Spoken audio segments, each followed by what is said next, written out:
Module 4, Needs and Objectives. Hi, this is Dr. Davis, and here we are again looking at a topic of curriculum development which really is the foundation to any design of a new curriculum. And we saw this step in both the Tyler and the Oliva model and referred to in the other models that were presented in previous podcasts.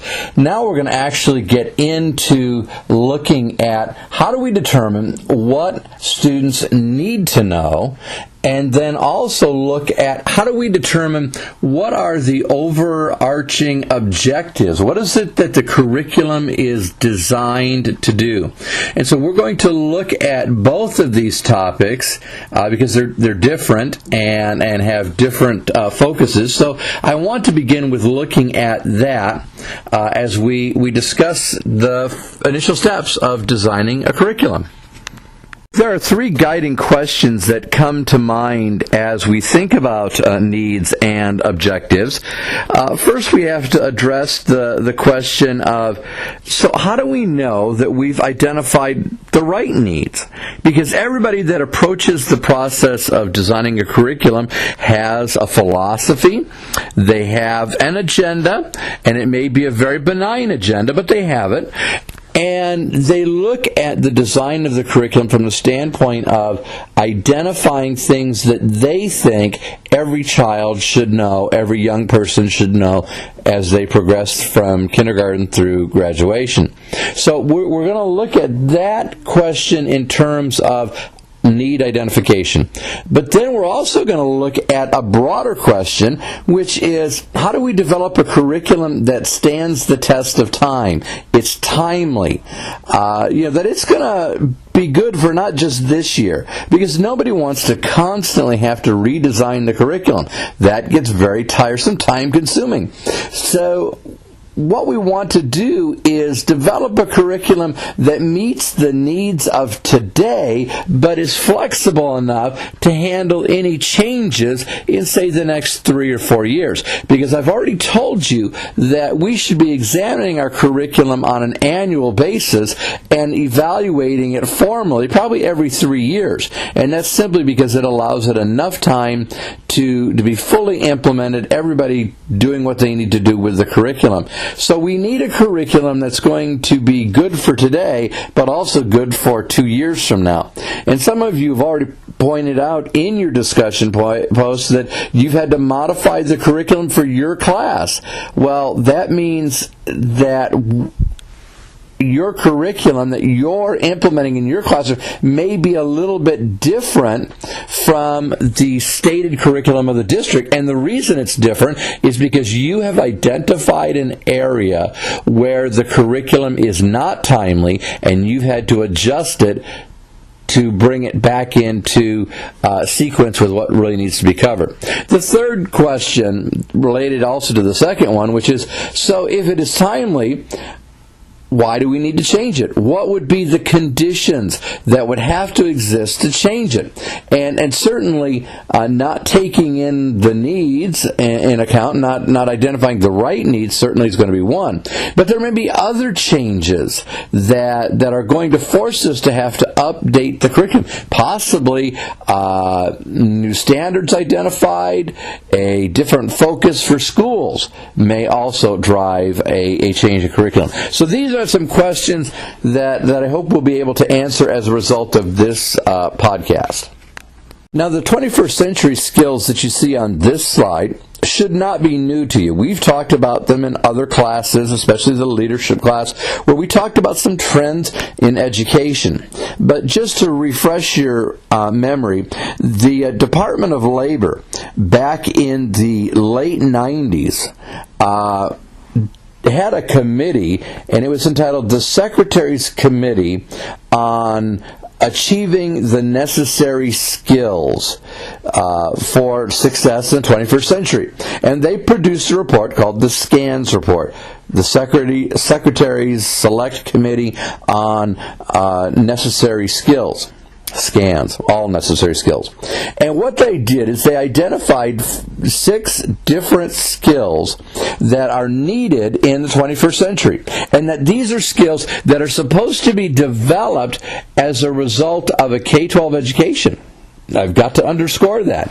These are not skills that a person is going to develop in college or in life after college. These are supposed to be skills that are mastered in K-12. So you can see them listed here. We begin with communication, that people need to be effective communicators, and that's not only in oral communication, but in written communication and communication involving technology, where you're not writing a memo to someone and handing them the memo, but you're email, texting, and so forth. So communication skills are vital in the 21st century. Secondly, we want people who can solve problems, and that's a critical skill when it comes to the business world and really pretty much any endeavor, is that companies are looking for people who can solve problems, not just identify the problem. Hey, a lot of us can do that. But can you come up with a workable solution to the problem? Thirdly, that involves critical thinking. If you're going to be able to solve problems, you've got to think critically. And how we teach children to think critical is vitally important as well. And in many cases, we don't do that. We might teach them communication skills, but we don't often teach them how to solve problems or to think critically. And that's just not part of what we measure. A fourth skill, and you would think we would do this well because we do so much group work, but we don't do very well at teaching them how to network with people. And the reason for that is this. We're not helping them work with people who are not in the same room with them. And that's what network is referring to here. We're not talking about group work, small group work, partner work within the same room. We're talking about networking with people who may be on the other side of the planet. And more jobs are going to require that in the 21st century. Matter of fact, the Department of Labor suggests that a quarter of the new jobs developed in this century will have some networking capacity as a part of the job required by the job. And I've told you this before, that I go to the Philippines every year and work and teach and work with educators there. But when I'm not in the Philippines, I'm still networking with them and developing presentations, contacting them, helping them with issues. And sometimes we do this through email, but a lot of times we do this through instant messaging. They will call me and we'll talk over the internet, which is just amazing to me, considering it's a 13-hour time difference.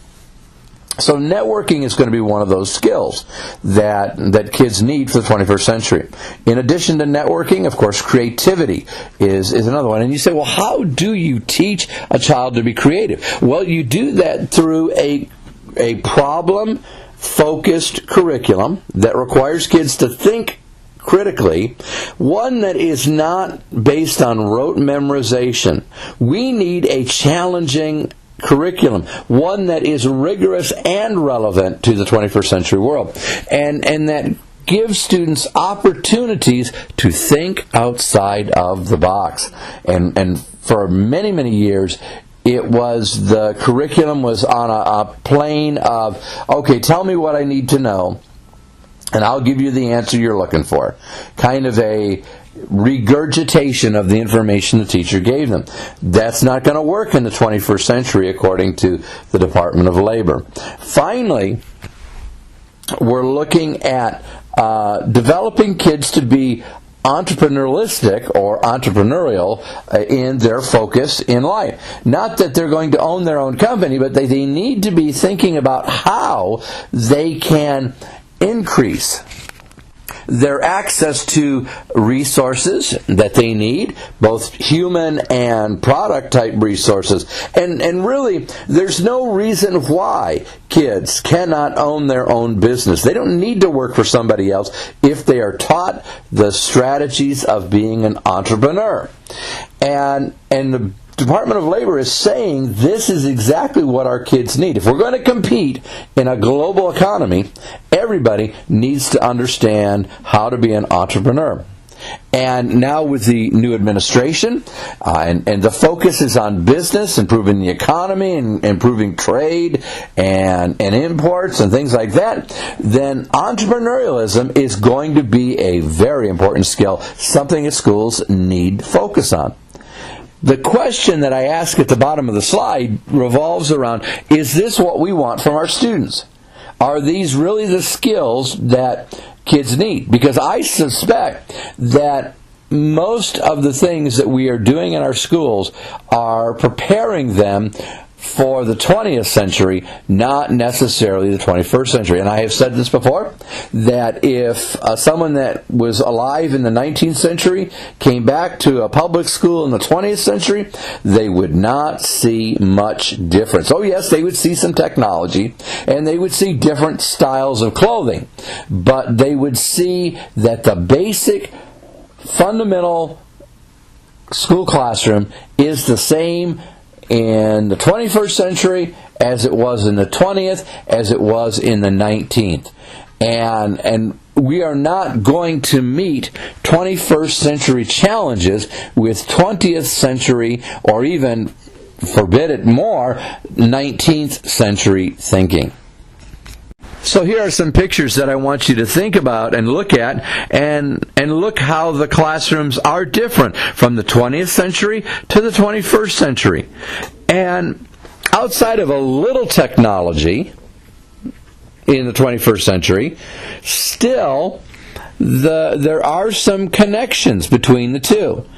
And I would ask you, are our classrooms really meeting the needs for this generation? And while this, I think, on the right side of the slide is more of the ideal, I think that we could find a number of classrooms that look like those pictures from the 20th century in many of our schools today. And this is the reason why I think many school districts are looking at how can they change the curriculum of their school. So let's take the comparison a little bit further. If you look at how the classrooms are different from the 20th to the 21st century, first and foremost, 20th century classrooms were driven by textbooks. That it was all about textbook selection. That really was the curriculum. It was, well, whatever textbook we've adopted, that becomes the curriculum. But in the 21st century, the focus is on standards. That's why we have the college and career readiness standards here in Alabama, our version of Common Core. And so that we're not telling people what to teach by buying a particular textbook. All we're saying is, here are the standards you must address. How you address them is up to you. What book you use is up to you. Or don't use a book, use an e-book. Learning in the 20th century, very passive. 21st century, we're wanting kids to be more active. And I again say these are ideals on the side of the 21st century. There are still many classrooms where students are far too passive, but the literature is talking about active engagement, active learning. In the 20th century, it was a greater focus on learning in isolation. And once that classroom door was shut, then that teacher was in charge. Whereas in the 21st century, we're wanting kids to work collaboratively. We need them to work collaboratively if they're to learn how to network with other people. 20th century, the teacher was the expert, and therefore the focus of instruction was all from the perspective of the teacher. Teacher decided what needed to be taught, what order it was to be taught in. In the 21st century, we're seeing just the beginnings of a more learner-centered focus. Now, I can tell you from the philosophy discussion in the previous podcast that there were elements of progressivism which leaned more towards the learner in the early part of the 20th century. But it never really became widespread. As a matter of fact, it was very limited in its impact. There were great books written about it by Dewey and others, but you never saw wholesale adoption of a learner-centered focus in the classroom. Throughout the 20th century, it was predominantly teacher-centered. Now, I'm not saying in the 21st century we have completely adopted it, but that is what we are telling people that we need to do. What we ought to do is become more learner-centered. 21st century is we're taking steps to integrate the curriculum and do so interdisciplinarily, and that still is a goal. We have not achieved it, but it's certainly where we're going. In the 20th century, we saw basically the teacher doing the grading of work to a large degree. Students did some grading. Now we're seeing more self and peer-reviewed work, and students are being taught how to examine their own work, reflect on what needs to change, and then change it, or working with a peer to improve their writing or their work. Print is the primary vehicle of learning in the 20th century.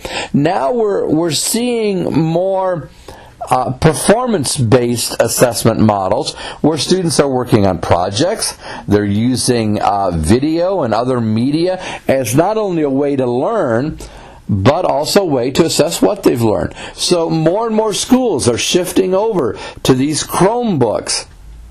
And while they have not become the learning tool that they are capable of being, I don't think we're using them to the level that we need to, we're seeing that they're beginning to have a greater role in the classroom.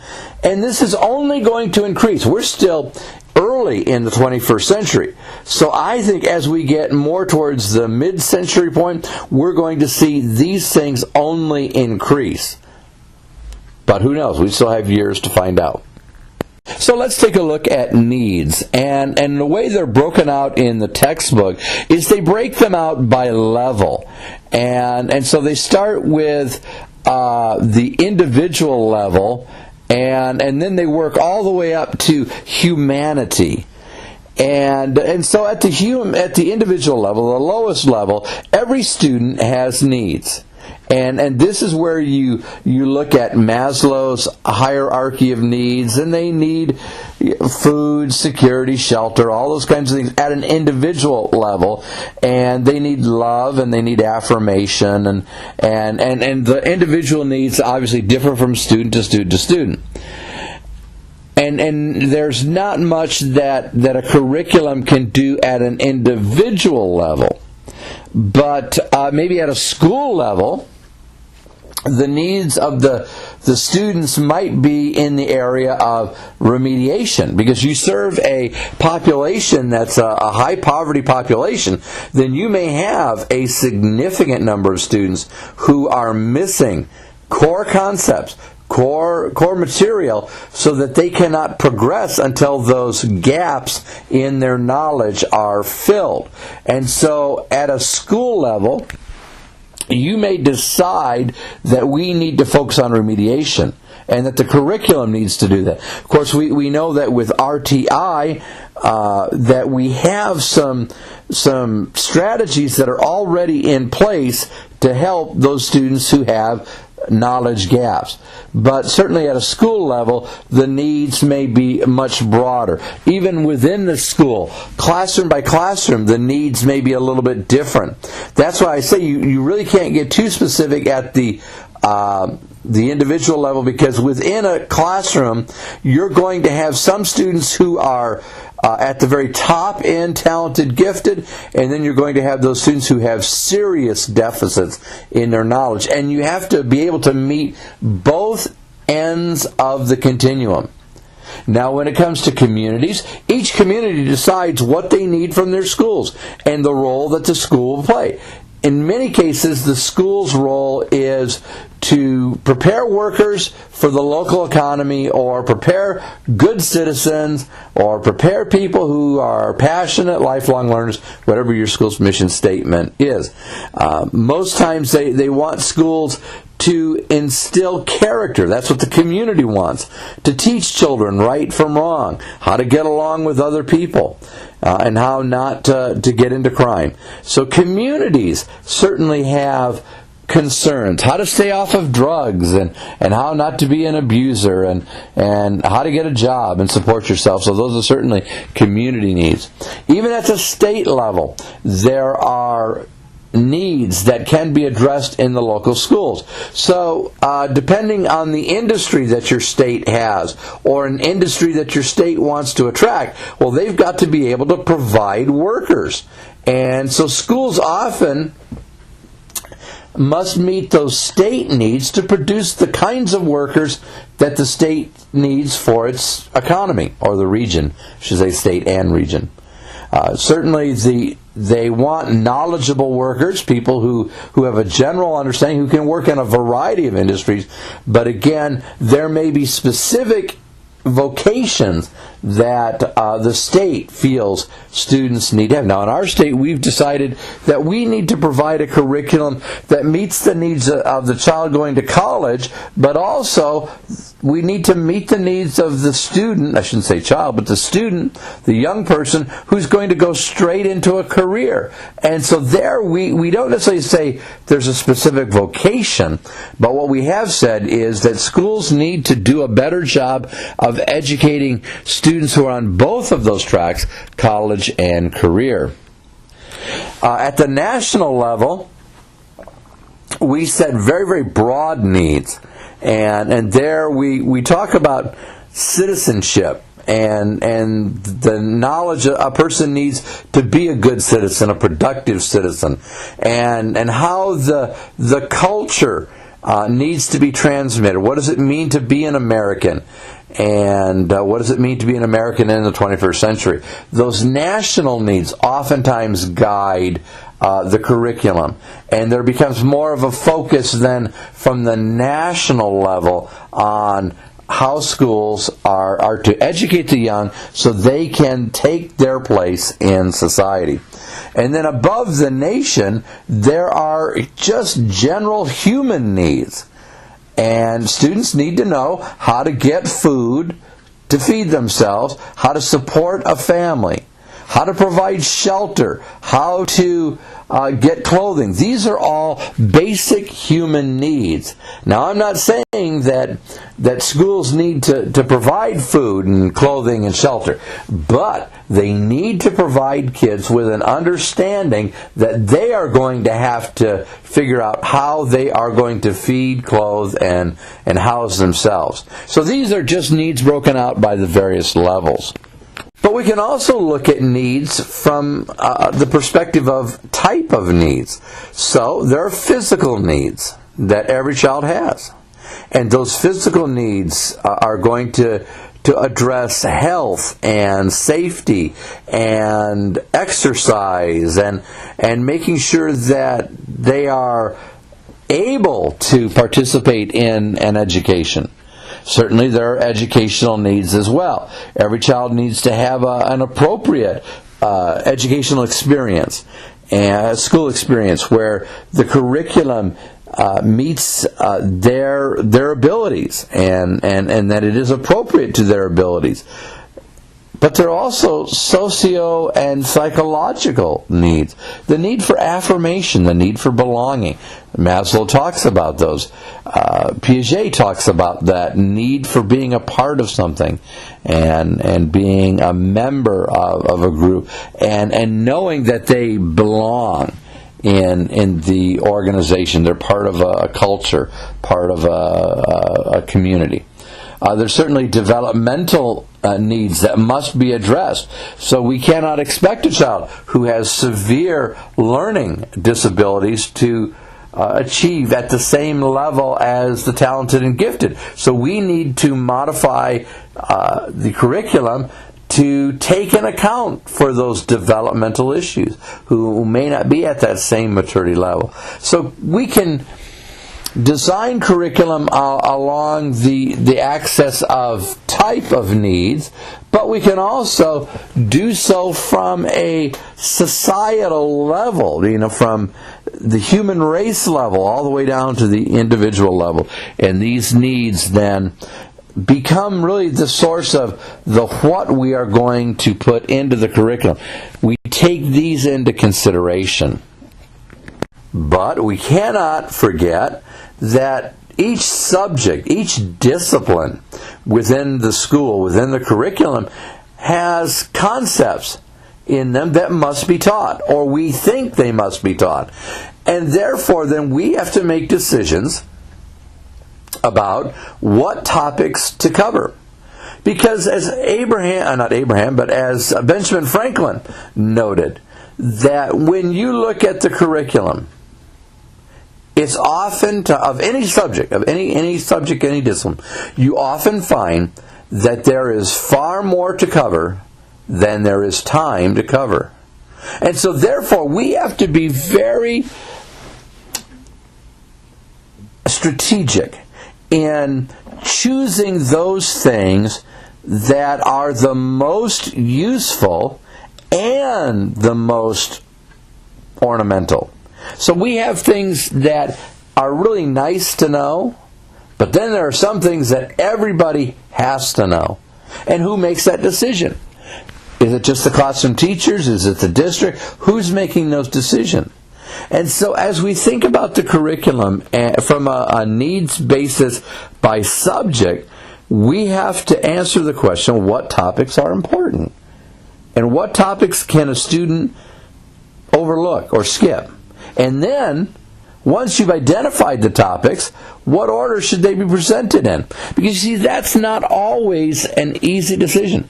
You'll have two experts in mathematics, and they will tell you two different ways to organize a calculus class. And so, we have to have a discussion on what must a student learn first, and then second, third, and so on. So, we look at needs by level, by type, and then also we cannot forget then what the subject matter says about what must be conveyed. In order to determine the needs that will guide the development of the curriculum, we conduct a needs assessment. Not a new thing for any of you, I know. Basically, a needs assessment is a process, and it is a very systematic process for identifying the most important needs. It's a practical process. It helps us to make decisions between two equally important needs. Also, it is a great tool to help us look at the curriculum and see where the gaps might be. And how are we going to supplement those gaps? Does that mean that we need to add some worksheets? We need to add some activities? We need to come up with a different curriculum? A needs assessment says, here are where the holes are. And then it leaves it to the experts to say, so what are you going to do about them?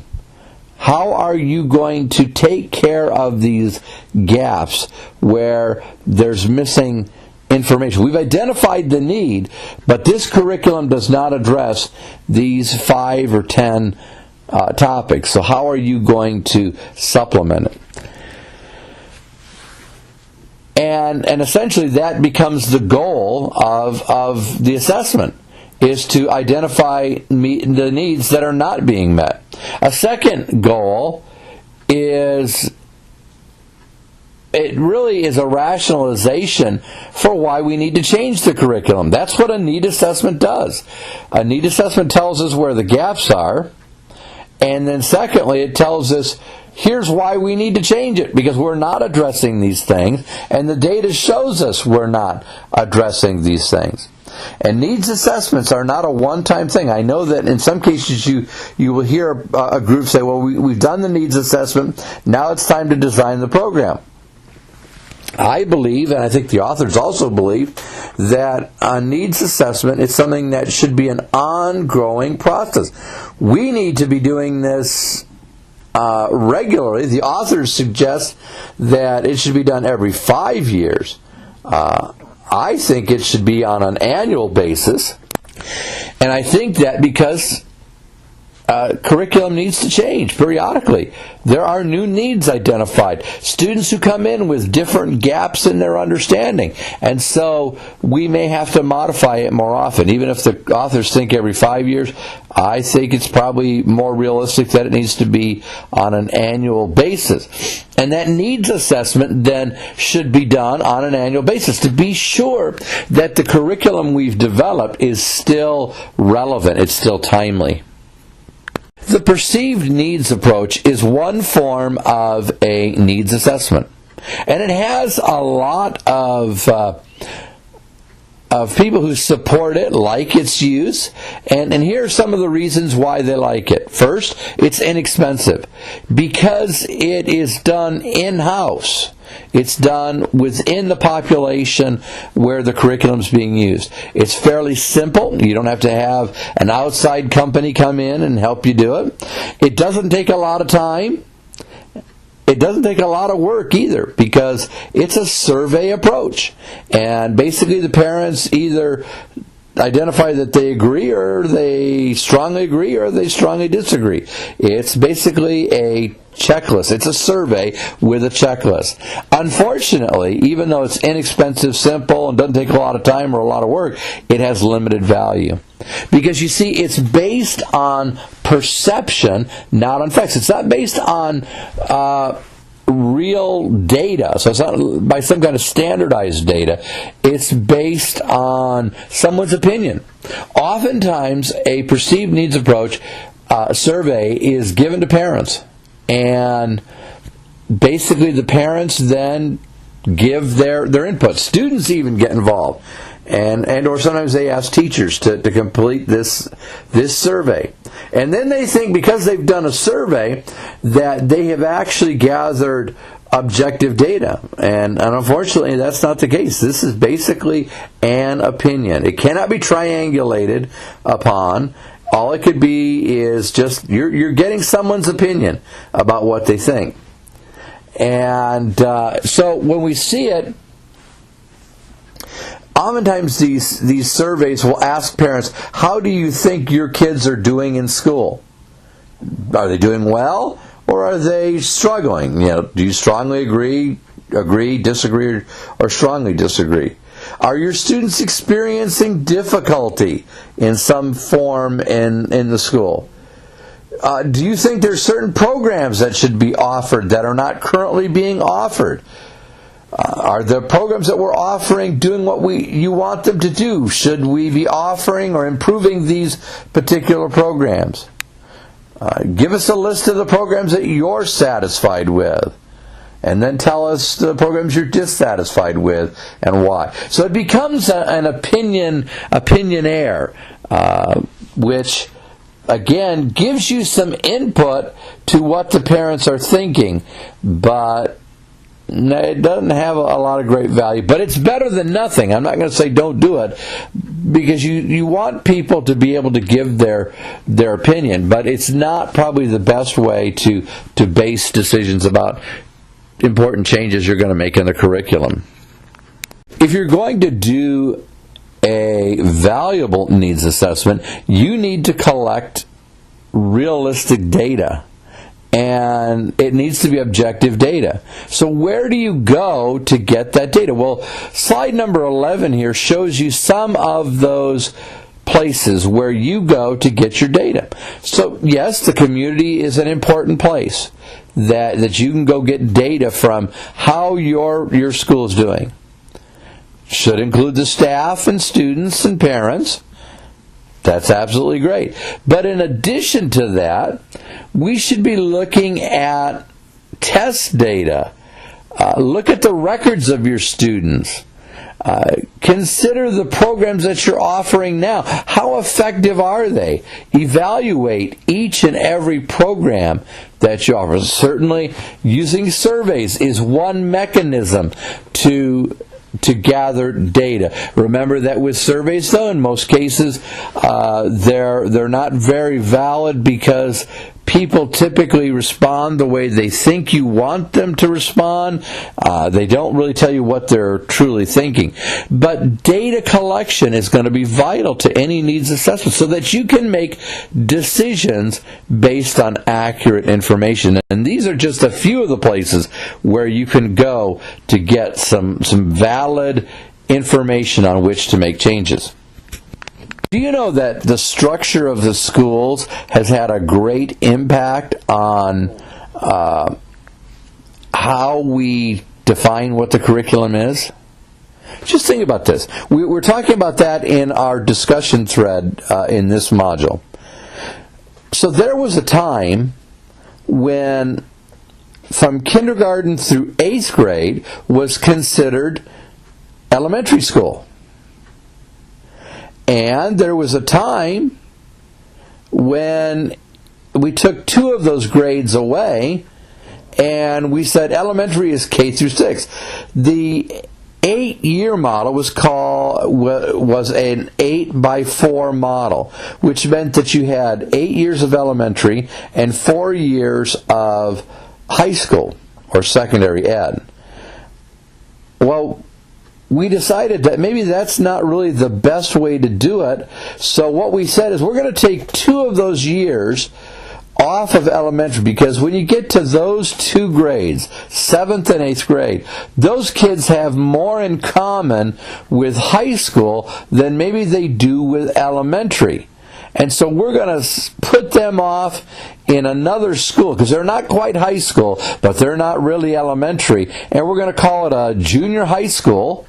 So it's more than elementary, but not quite high school, or we'll call it a middle school. So really early in the 20th century is when you start seeing the first appearances of middle schools or junior high schools. And that had a great impact on curriculum, because you had to split the content up. You had to rearrange it so that it fit within those 6 years, and then 2 years of middle, and then 4 years of high school. So we changed curriculum just based on the structure. And the question I asked this week was, why do we keep graded elementary school, but then when they get to high school, we seem to focus more on the discipline? Why don't we departmentalize in elementary? And you've all had some very interesting opinions as to why you think they keep it the way they do, and maybe even some validation for making the change to a departmental model. So let's begin then looking at structure and how that has really determined the objectives of the curriculum. Here on slide number 13, you see the graded elementary school. The very first one was the Quincy Grammar School, and it was established in 1848. And you see 2 pictures of it here. In the center picture, that's really what is left of the original building. Over on the right-hand side, you can see it at its heyday, and really the building in the center, in the center of the slide, is missing the top floors. It was at one time a 4-story building, and you can see they've taken off the top story of that building, and they've removed those corners and cornices at the top. So the shape of the building has changed quite a bit over the years. And why did we grade the schools? Well, this is really a model that came from Prussia and Friedrich Froebel and Johann Pestalozzi. These were guys who were advocates of breaking down the schools into grades.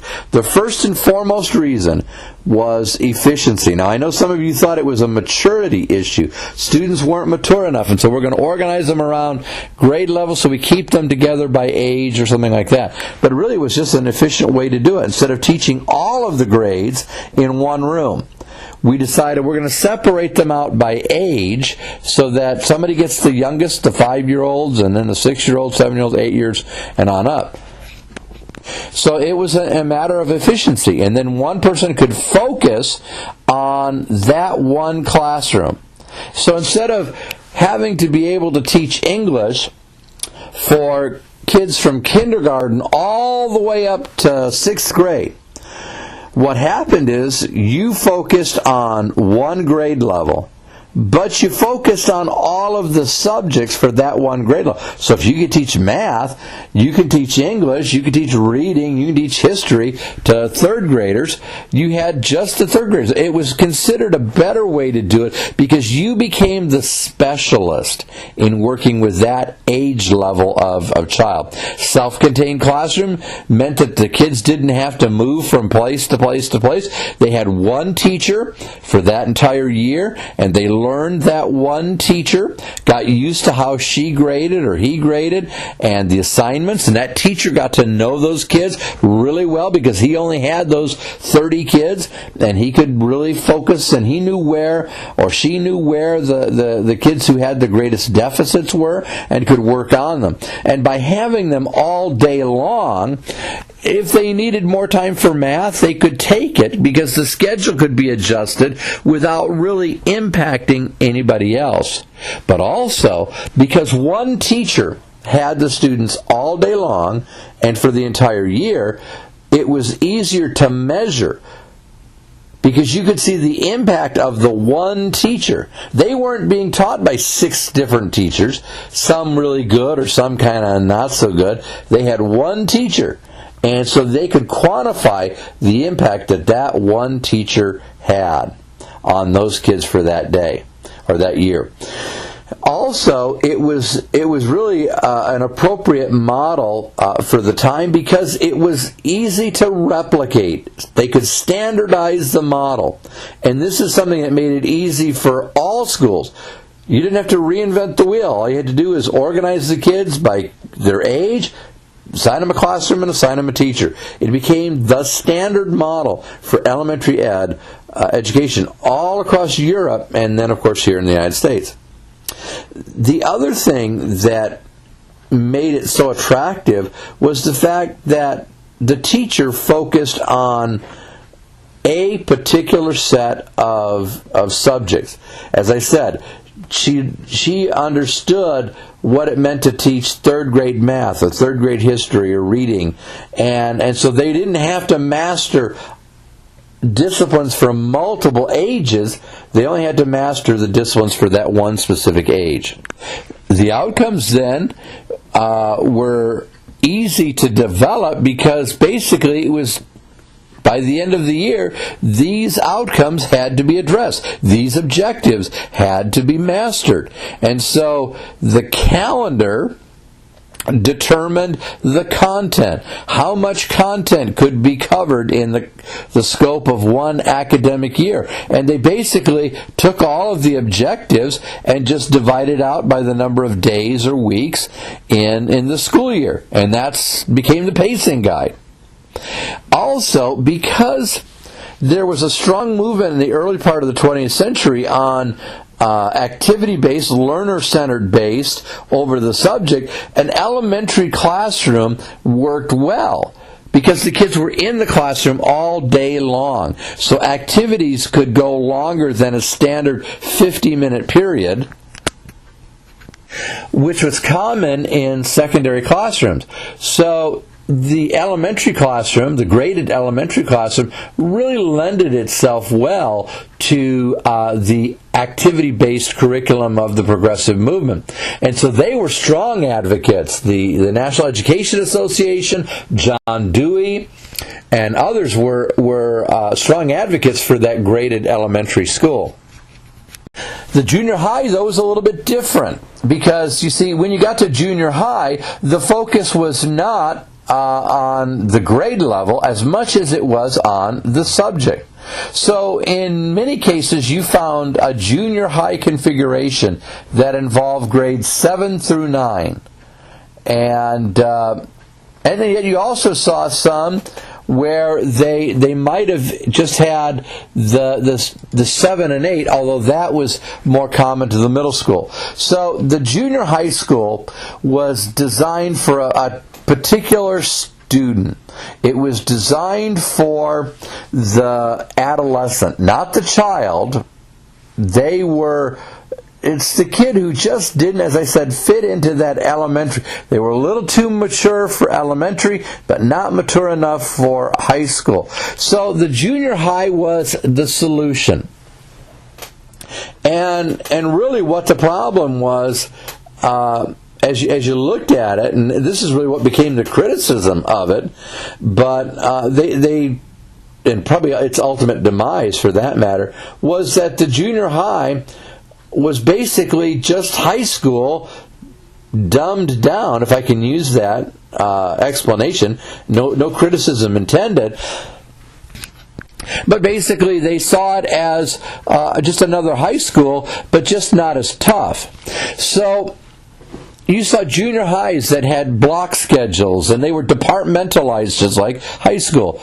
And it got to the point where there was some confusion about, well, what are these junior highs supposed to be? Are they really just an advanced elementary school? Are they, as some say, high school light? Or are they supposed to be exploratory, where kids get to kind of choose what they want to do and learn more about careers and whatnot? Because in most cases, the curriculum at the junior high was basically the same as at the high school. So as people started to look at it, people like James Conant, they said, we need to rethink this model here and maybe develop something that is more specialized towards the needs of pre-adolescent students, so that they're not adolescent, but they're not children either. We need to target this education to that student that's like 13 up to 14. And then what we find then is the creation of the middle school. And the middle school typically encompasses grades 6 through 8, depending on the school district. Sometimes it's just 7 and 8, sometimes it's 6 through 8. And so I show you the graphic of the bridge. Elementary at one end, high school at the other, and the middle school is somewhere in between. Because the rationale is that these middle school students don't have the same maturity as the high school. They have different physiological needs. They're more hormonal. And if you've taught middle school, you know what I'm talking about. There are a lot of physical changes going on with these kids in middle school that are different than what kids in elementary are experiencing and what kids in high school are experiencing. There's a maturity issue. They're more mature than elementary kids, but not mature enough for high school. And you begin to see that when you talk to middle school students, because they look down on those elementary kids. Well, they're just babies. And they aspire to be high school students, but they're nowhere near being as mature as they need to be for high school. Lounsbury and Vars came up with a model for middle school and said, really, if we're going to do middle school right, here's what we need to do. We need to identify some non-graded subjects, the core subjects, and then the variable subjects. And so, like for the core subjects, they saw that those were the subjects where skills could be sequenced.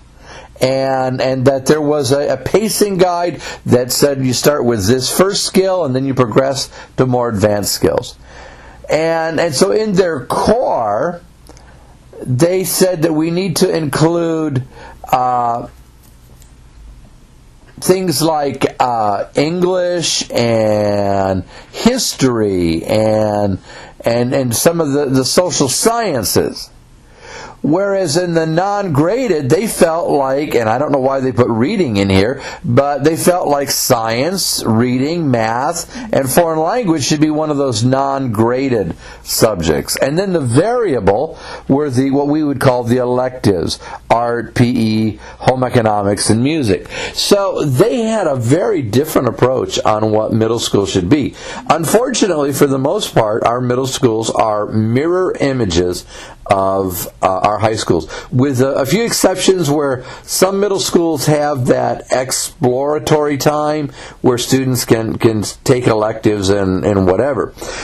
But unfortunately, the middle school has not lived up to what the promises were. It doesn't do what I think the creators of this have wanted it to do. Now, looking at the high school and how curriculum has really been changed by the way the high school is that the underlying philosophy of the high school is the teacher is the expert. Now, I know some of you that are teaching in high school are saying, "No, I'm not viewed as an expert." Well, in most cases, the teacher was an expert in a particular field. You were an expert in science, or you're an expert in math or English or whatever. So you approached that from the perspective of, I'm only going to teach English because that's my field of specialty, and I know so much more about it that I can efficiently teach that subject. And that was the mindset. We hired people who were specialists in a particular discipline or a subject. Commonly, the high school serves grades 9 through 12, unless it is a senior high school where they do grades 10 through 12. But like I said, the most common configuration is grades 9 through 12. As I've already told you in a previous presentation, the first high school was Boston Latin Grammar School, established in 1635, which then became the Boston Latin High School, or the Boston Latin School.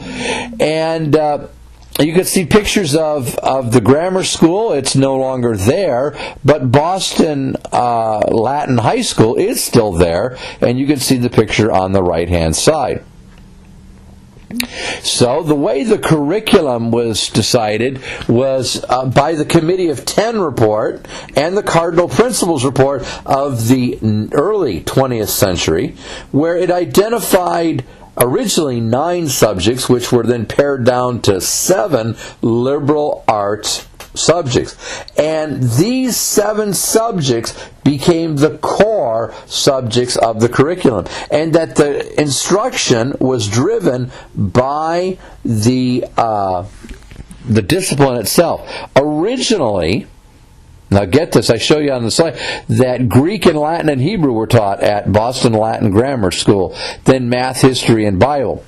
There was no teaching of English or science because those were considered frivolous. That has long since changed because that was 1635. So that when you get to Boston Latin High School, and really the current school model, you see the 7 subject, or sometimes you'll say 6 subjects, but the 7 disciplines, and then if there's time for any electives. They became the core of the curriculum. Well, we've gone to high school, and what is the rationale for that? Well, simply, it's very easy to structure, because you structure around the discipline. And all you have to do is make sure that each of the 4 grade levels have a subject during that period of the day, or that block, depending on if you're on a block schedule. The public understands high school. They get it because they took it. They went through it. Also, we like this model because assessment is much easier. We assess them in those subjects. And you do it at the end of the semester, end of the year. You do an annual assessment, and you get a lot of great data from it. Its big disadvantage is that in most cases, the instruction is, and really the curriculum, is teacher-centered. The learner needs and interests are not considered because the teacher has content that has to be conveyed, and that is their job, to convey the content. Now, Franklin comes up with a different model for the high school. Remember, he was a big advocate of the academy. And so he creates a school called the Franklin Academy and Charitable School. It was established in 1751 in Pennsylvania. And the focus of his academy was on teaching modern language, English, and the sciences and arts. So it was a well-rounded curriculum, much like the comprehensive high school of today. And really that is the difference between the high schools of, say, the 19th century and the high schools of the 20th and now 21st century, is that they are now comprehensive because they include languages, science, history, math, and the arts. So all of this now to say that curriculum objectives are supposed to drive the structure. But what we find is the structure of the school often determines what the objectives of the curriculum are. That it's how the school is organized as to what the curriculum becomes. Not saying that's necessarily the best way, but that is what often happens in curriculum development, is the structure that we have that determines the type of curriculum that we use. So this has just been a brief overview of how we define our needs as well as how we define the objectives that we use in our curriculum. Hoping you're having a great week so far, and obviously get in touch with me if you need any questions answered. Look forward to talking with you some more in the discussion threads this week. Take care.